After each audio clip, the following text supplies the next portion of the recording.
Good morning, students. I am Dr. Nilesh Sawant, and today we are again back with the same topic, that is the cell, the unit of life. And today we will be taking the remaining organelles. So, in the previous three lectures, we have studied about the introduction, then we have seen about the prokaryotic cell, then we have seen about the eukaryotic cell, and now we are studying about the organelles. Now, in today's lecture we will be covering these 4 to 5 topics. These are the cell organelles. ठीक है. So जो next है, last lecture में हमने cell wall उसके हमने बारे में देख लिया था, तो उसके भी हमने पॉइंट्स कवर अप किए हैं. Now today we will be studying about cell membrane.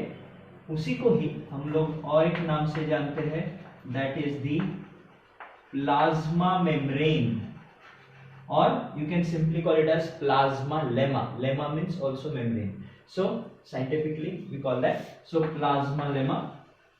So this is plasma membrane.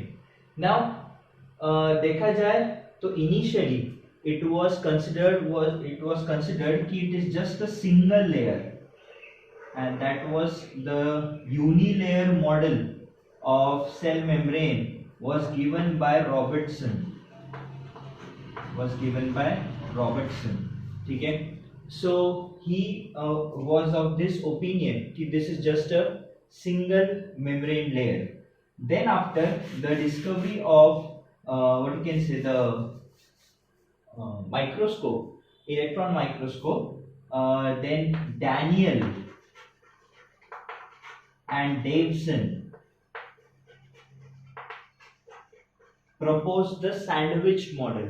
Sandwich model means what? They proposed कि it's a 3 layer, that is lipid, then there is a protein layer, and again there is a lipid layer. So like a sandwich between two breads, जो अंदर का matter होता है, वैसे ही दो lipid layers के बीच में प्रोटीन होता है, ऐसा मानना था of Daniel and Davison. But the true model of the plasma membrane was actually given by Singer and Nicholson. ठीक है. So I think so around about in 1959 or 1960s के करीब Singer and Nicholson ने ये fluid mosaic model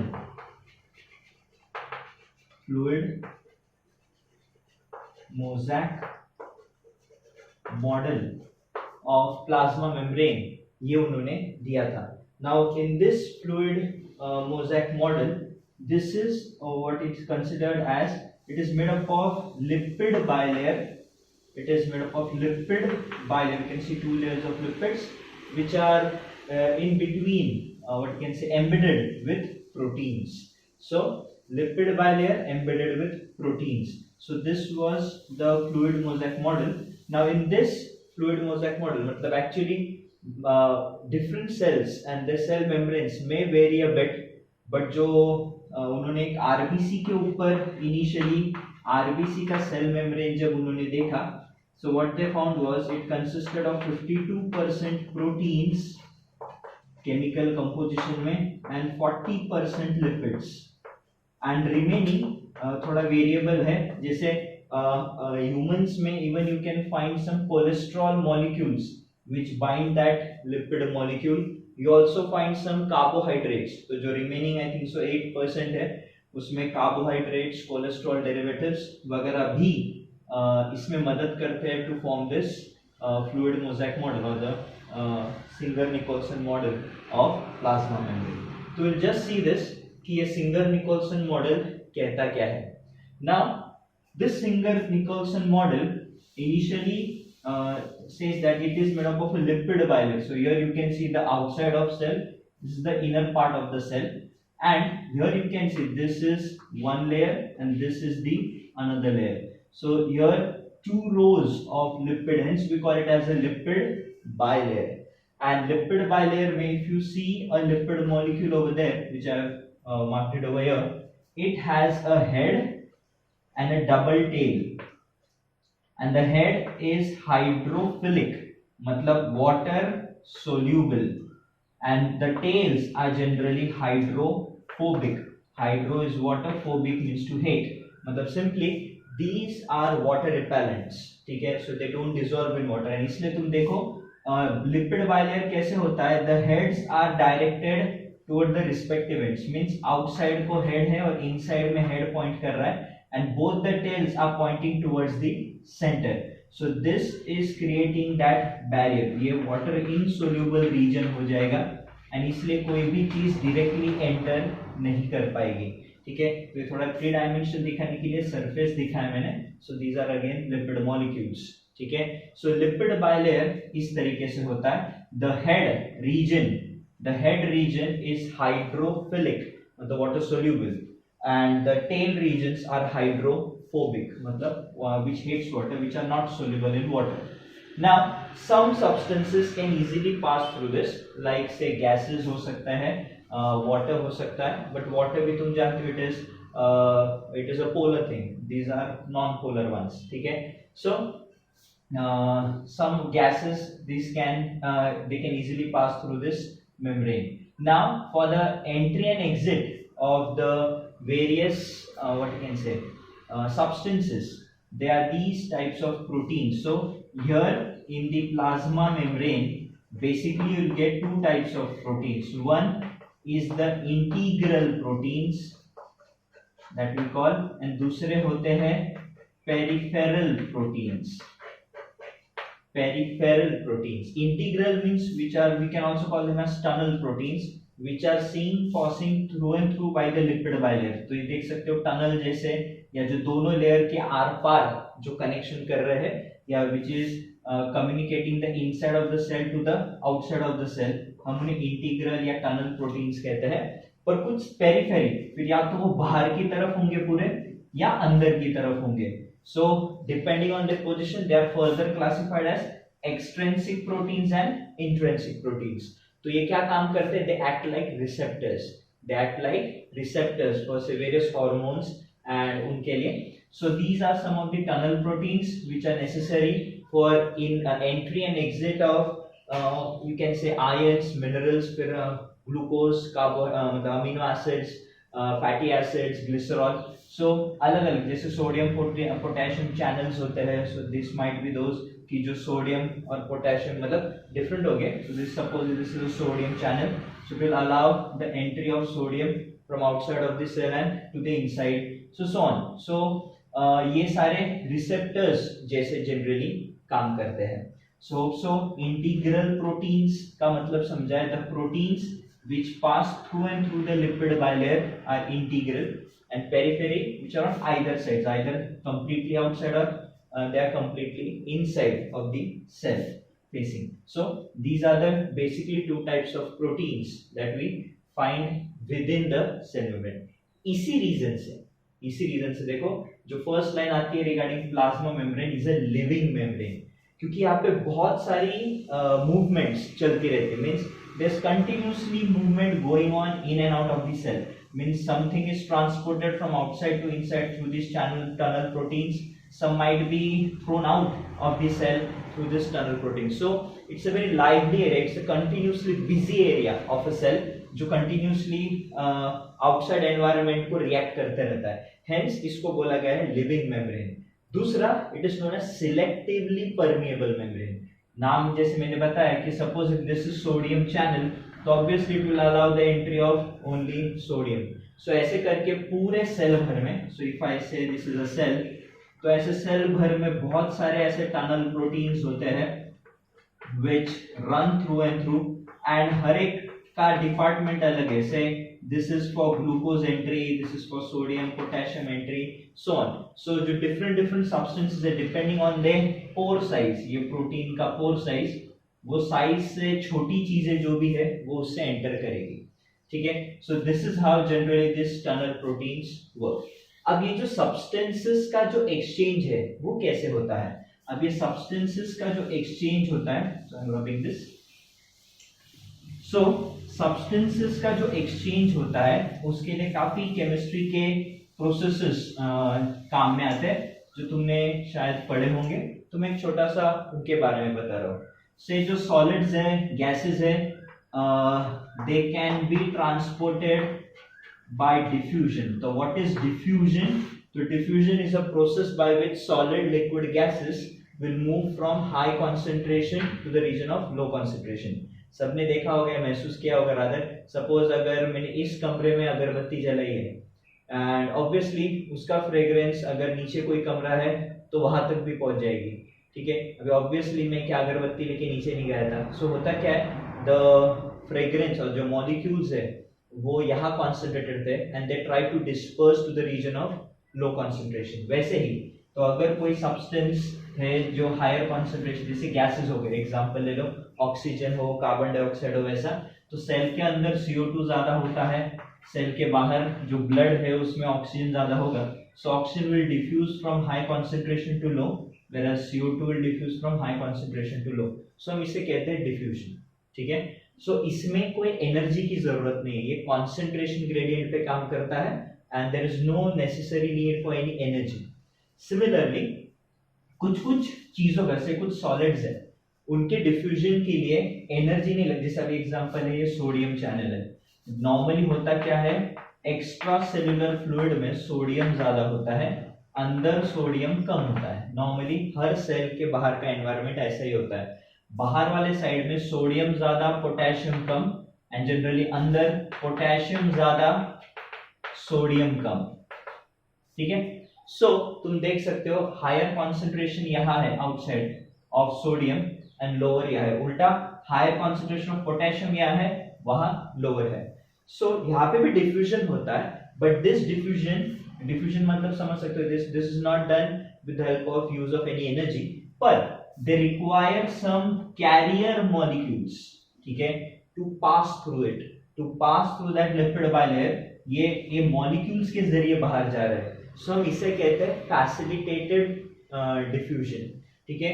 energy नहीं है but उसको मदद करने के लिए कोई कैरियर मॉलिक्यूल्स जब होते हैं तो हम उसे कहते हैं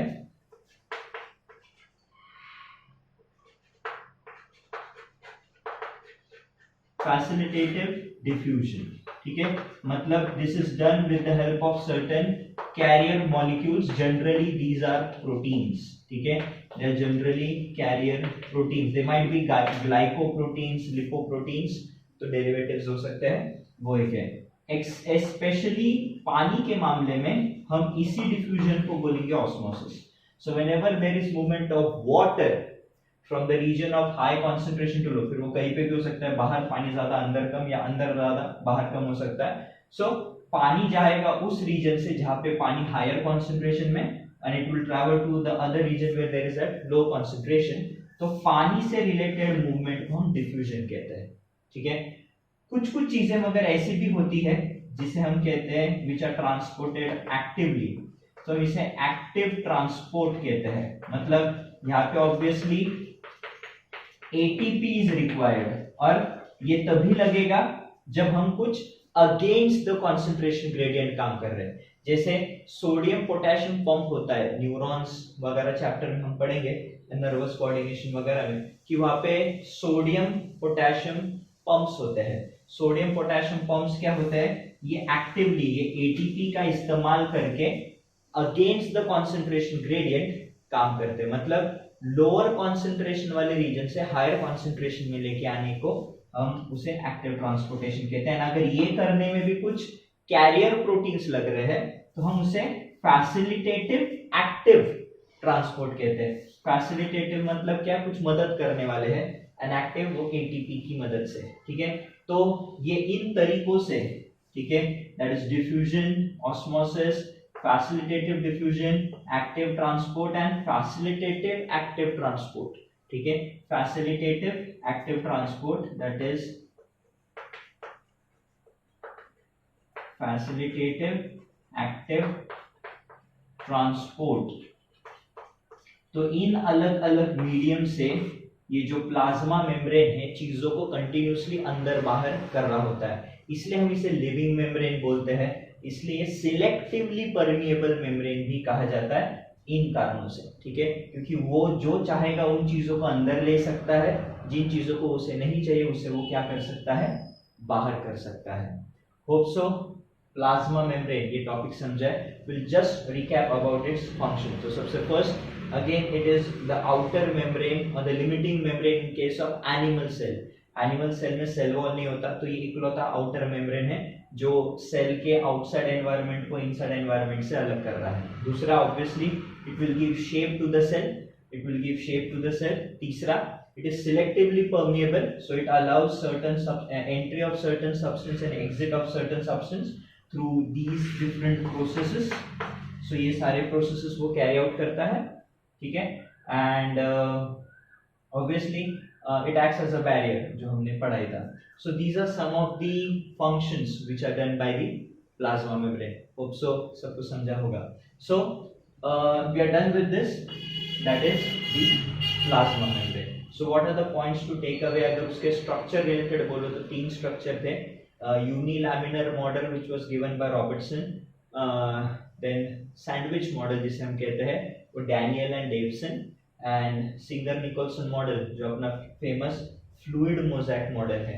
इसको हम quasi fluid membrane भी जैसे बोलते हैं because ये continuously move करते थे। These proteins move on the, or you can say the plasma membrane, जो सरफेस प्रोटीन्स है वो अपनी जगह बदल सकते हैं, इसलिए हम उन्हें क्वाजी फ्लूइड मेम्ब्रेन ऐसा, बिकॉज उसमें थोड़ी हद तक fluidity means this membrane can float, means it can circulate over there in its position. So it can, the proteins can change their position in the lipid bilayer, hence we call it as quasi fluid, ठीक है, membrane. तो ये था उसका introduction, बाकी layers वगैरह हमने already cover कर लिए है। सो यहाँ पे अपना होता है खत्म cell membrane. So next organelle के पास जाते हैं। नेक्स्ट ऑर्गेनेली जो है, हम ये जो मैंने लिखे हुए हैं हम इसे बोलते हैं एंडोमेम्ब्रेन सिस्टम। एंडोमेम्ब्रेन सिस्टम मतलब क्या? सेल मेम्ब्रेन के अंदर कुछ ऑर्गेनेलीज ऐसे होते हैं which are membrane bound, और वो एक दूसरे से कोऑर्डिनेट करते हैं, मतलब मिलजुल के काम करते हैं, इसलिए हम उन्हें एंडो मेम्ब्रेन सिस्टम कहते हैं। तो सम ऑफ द ऑर्गेनेलीज ऑब्वियसली ये मेम्ब्रेनस ही होंगे, एंड तुम्हें पता है ज्यादातर ऑर्गेनेलीज अपने डबल मेम्ब्रेन है। सो जो ये डबल मेम्ब्रेन ऑर्गेनेलीज है, जो ये इनका फंक्शन कैरी आउट करते हैं, ये मिलजुल के करते हैं, कोऑर्डिनेटेड करते हैं।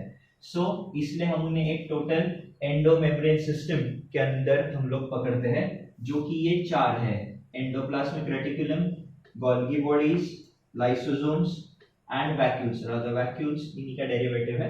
सो एंडोमेम्ब्रेन सिस्टम की अगर हम बात करें तो उसमें हम जो फर्स्ट पढ़ रहे हैं वो है एंडोप्लाज्मिक रेटिकुलम।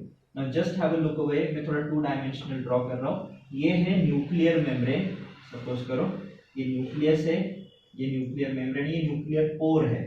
सो होता क्या है, इसी न्यूक्लियर मेम्ब्रेन से कुछ फोल्ड्स निकलते हैं,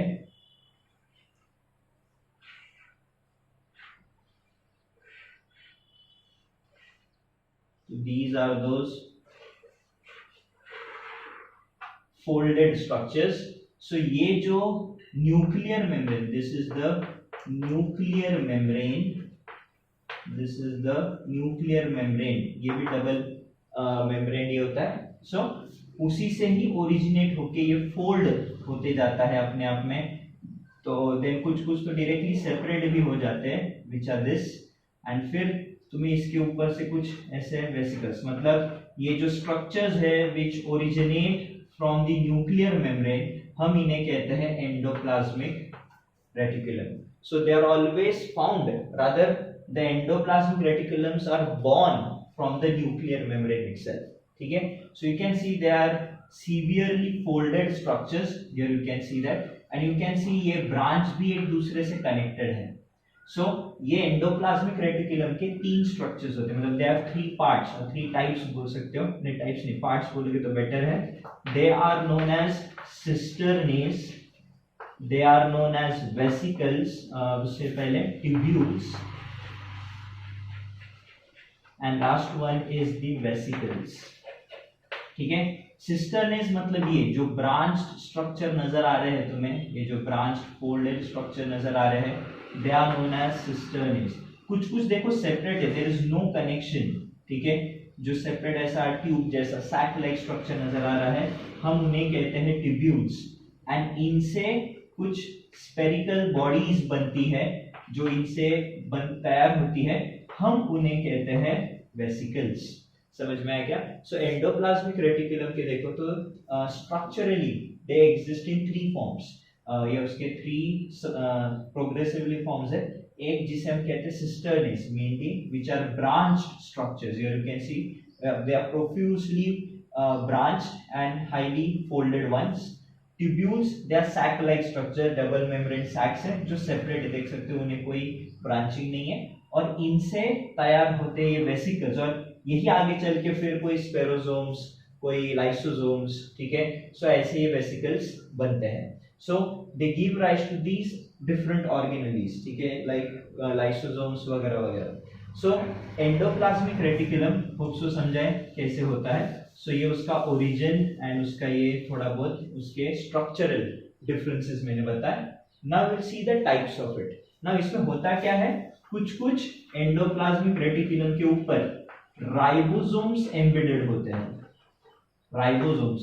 सो such type of endoplasmic reticulum are called as rough endoplasmic reticulum. Now since they are associated with ribosomes, obviously इनका फंक्शन होगा प्रोटीन सिंथेसिस। तो सिंपल है, ये लोग प्रोटीन्स बनाएंगे राइबोसोम्स और ये उसे पैक करेंगे, ठीक है, ये उसको वेसिकल्स में वगैरह पैक करने का काम करते हैं। तो हम since they are associated with that, we also call their function as they also do the protein synthesis.